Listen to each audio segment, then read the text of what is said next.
Hello, good morning सबको।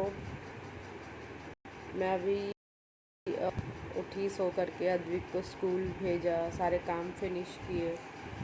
Then मैं news देख रही थी, तो मैंने देखा कि 2-3 दिन हो गए न्यूज़ में चल रहा है जो करनाल का था, राजस्थान हरियाणा हरियाणा करनाल का जो 4.5 साल का बच्चा था, जिसको कि मार करके छत के ऊपर फेंक दिया गया था।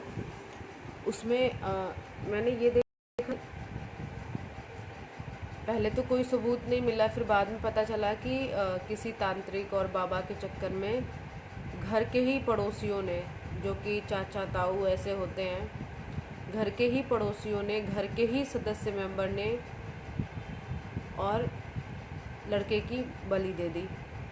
यार ठीक है, लेकिन अंधविश्वास उतना ही रखो जहाँ तक किसी का जान ना लेना पड़े। यार आपको कोई दिक्कत होती है, अगर आप ईश्वर को मानते हो तो आप अंधविश्वास को भी मानते हो, मानो, आपको मानना, लेकिन एक उसकी सीमा होनी चाहिए कि आप कितना मान रहे हो। क्या आप इतने अंधे हो जाओगे कि किसी की भी, इतना छोटा सा बच्चा 4.5 साल, हिम्मत कैसे हो गई कि उसको इतनी बेरहमी से उसके बॉडी पार्ट्स को काट के कहीं कहीं से निकाल लिया और उसको मारा, वो भी जिंदा उसके बॉडी पार्ट्स को निकाला।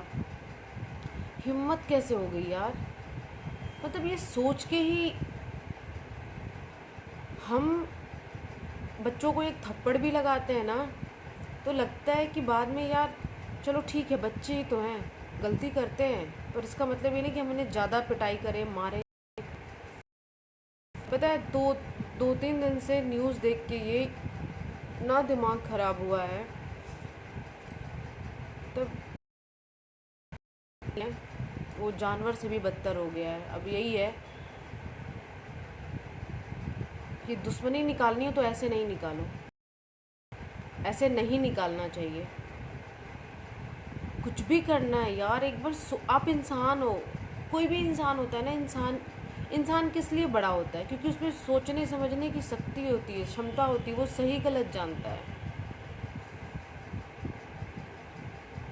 अब जस के परिवार वाले ये मांग कर रहे हैं कि उनके घर में भी अगर बच्चे हैं, या जिसने उनके घर में जिसने ये काम किया उसके साथ वही किया जाए, तो डैम श्योर किया जाना चाहिए, सेम वैसे ही किया जाना चाहिए, जिससे कि आगे चल के फिर अगर देखो, अगर कोई क्राइम करता है, अगर उसको भी उसी तरीके सज़ा मिलनी शुरू हो जाए ना, तो कहीं ना कहीं कम तो होगा ये।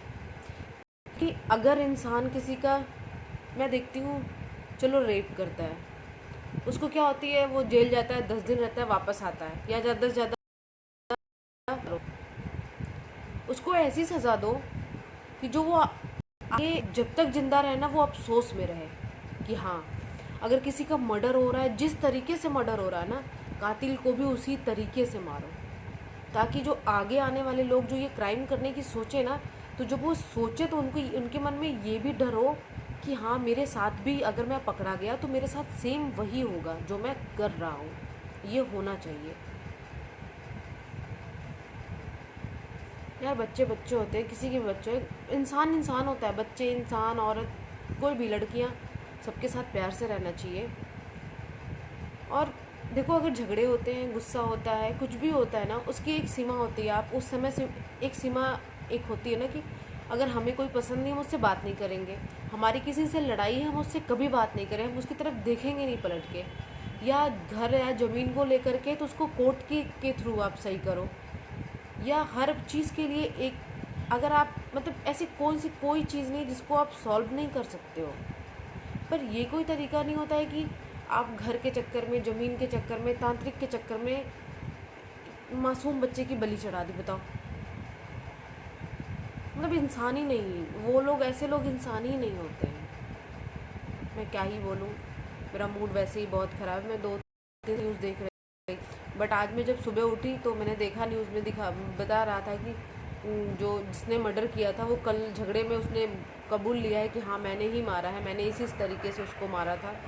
क्योंकि घर वाले लगातार उसको टॉर्चर कर रहे थे, घर वालों को शक था, जहाँ से बच्चे की लाश जिस छत पे मिलो बगल वाला घर था, क्योंकि सबको डाउट था कि लाश यहीं से फेंकी गई है।